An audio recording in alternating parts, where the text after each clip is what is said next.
Pertanyaannya, bagaimana Bapak ingin menyelesaikan pelanggaran hak asasi manusia masa lalu dan menjaga hak asasi dipertahankan pada masa datang? Dalam pelaksanaan tugas sebagai prajurit, manakala kita melaksanakan tugas dengan sebaik-baiknya, yang menilai itu adalah atasan. Tetapi saya ada di sini, saya sebagai mantan prajurit telah melaksanakan tugas dengan sebaik-baiknya. Selebihnya atasan yang menilai. Itu kan tidak urusannya KPU ya.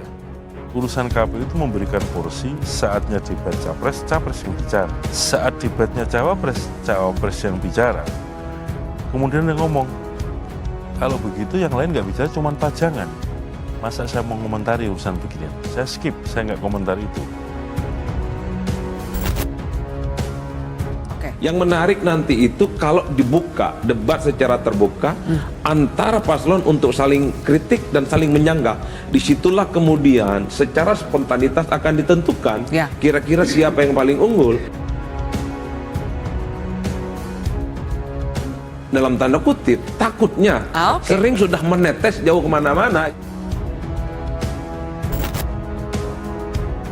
Maka dalam posisi ini kan sebenarnya KPU berada di tengah-tengah supaya kemudian seperti kata Pak Rosi tadi, jangan sampai KPU menjadi faktor pemicu konflik. Jika kemudian orang sudah marah pada situasi yang koruptif, maka mesti kita lakukan tindakan yang ekstra. Penguatan KPK, bikin KPK makin independen, dan kita bawa pejabat yang koruptor ke Nusa Kambangan. Kalau koruptor mau kamu kasih tempat yang enak atau tidak gitu. Biar kemudian mereka memikirkan dengan serius bahwa efek jerahnya menjadi itu. Indonesia tanah air beta, pusaka abadi nan jaya. Akhirnya saat yang ditunggu-tunggu oleh rakyat Indonesia tiba juga. Saatnya rakyat melihat kesiapan dari para calon pemimpin Indonesia menunjukkan kemampuan dan penguasaan permasalahan di negeri ini untuk dapat memimpin Indonesia periode 2024 sampai 2029. Debat calon presiden dan calon wakil presiden periode 2024-2029 digelar pertama kali pada 12 Desember 2023. Debat diselenggarakan 5 kali hingga tanggal 4 Februari 2024.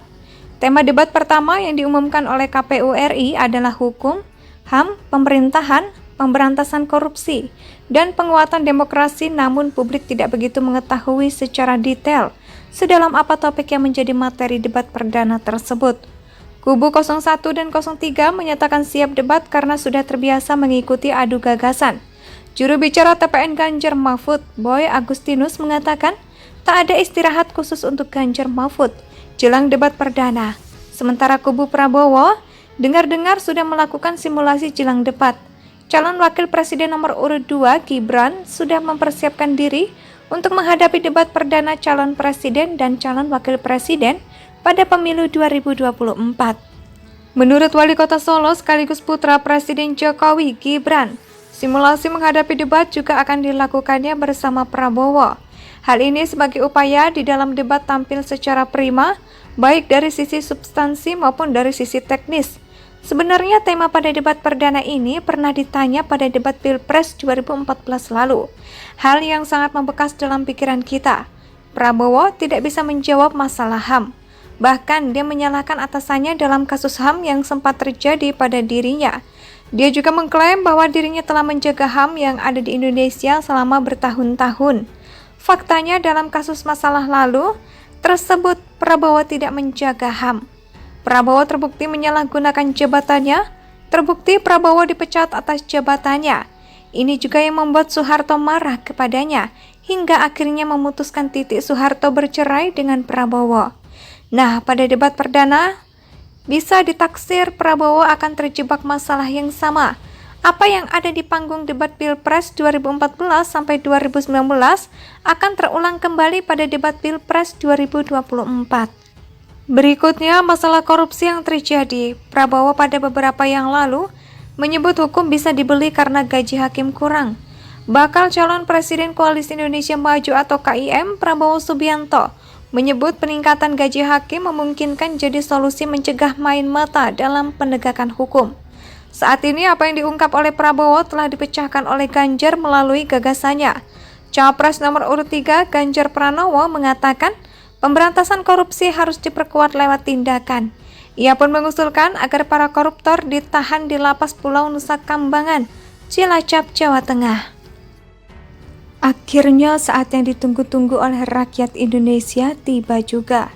Saatnya rakyat melihat kesiapan dari para calon pemimpin Indonesia menunjukkan kemampuan dan penguasaan permasalahan di negeri ini untuk dapat memimpin Indonesia periode 2024 sampai 2029. Debat calon presiden dan calon wakil presiden periode 2024-2029 digelar pertama kali pada 12 Desember 2023. Debat diselenggarakan 5 kali hingga tanggal 4 Februari 2024. Tema debat pertama yang diumumkan oleh KPU RI adalah hukum, HAM, pemerintahan, pemberantasan korupsi, dan penguatan demokrasi, namun publik tidak begitu mengetahui secara detail sedalam apa topik yang menjadi materi debat perdana tersebut. Kubu 01 dan 03 menyatakan siap debat karena sudah terbiasa mengikuti adu gagasan. Juru bicara TPN Ganjar Mahfud, Boy Agustinus mengatakan tak ada istirahat khusus untuk Ganjar Mahfud jelang debat perdana. Sementara kubu Prabowo dengar-dengar sudah melakukan simulasi jelang debat. Calon wakil presiden nomor urut 2 Gibran sudah mempersiapkan diri untuk menghadapi debat perdana calon presiden dan calon wakil presiden pada pemilu 2024. Menurut Wali Kota Solo sekaligus putra Presiden Jokowi, Gibran, simulasi menghadapi debat juga akan dilakukannya bersama Prabowo. Hal ini sebagai upaya di dalam debat tampil secara prima, baik dari sisi substansi maupun dari sisi teknis. Sebenarnya tema pada debat perdana ini pernah ditanya pada debat Pilpres 2014 lalu. Hal yang sangat membekas dalam pikiran kita. Prabowo tidak bisa menjawab masalah HAM. Bahkan dia menyalahkan atasannya dalam kasus HAM yang sempat terjadi pada dirinya. Dia juga mengklaim bahwa dirinya telah menjaga HAM yang ada di Indonesia selama bertahun-tahun. Faktanya dalam kasus masalah lalu tersebut Prabowo tidak menjaga HAM. Prabowo terbukti menyalahgunakan jabatannya, terbukti Prabowo dipecat atas jabatannya. Ini juga yang membuat Soeharto marah kepadanya, hingga akhirnya memutuskan Titik Soeharto bercerai dengan Prabowo. Nah, pada debat perdana, bisa ditaksir Prabowo akan terjebak masalah yang sama. Apa yang ada di panggung debat Pilpres 2014 sampai 2019 Indonesia sejak dulu kala tetap dipuja-puja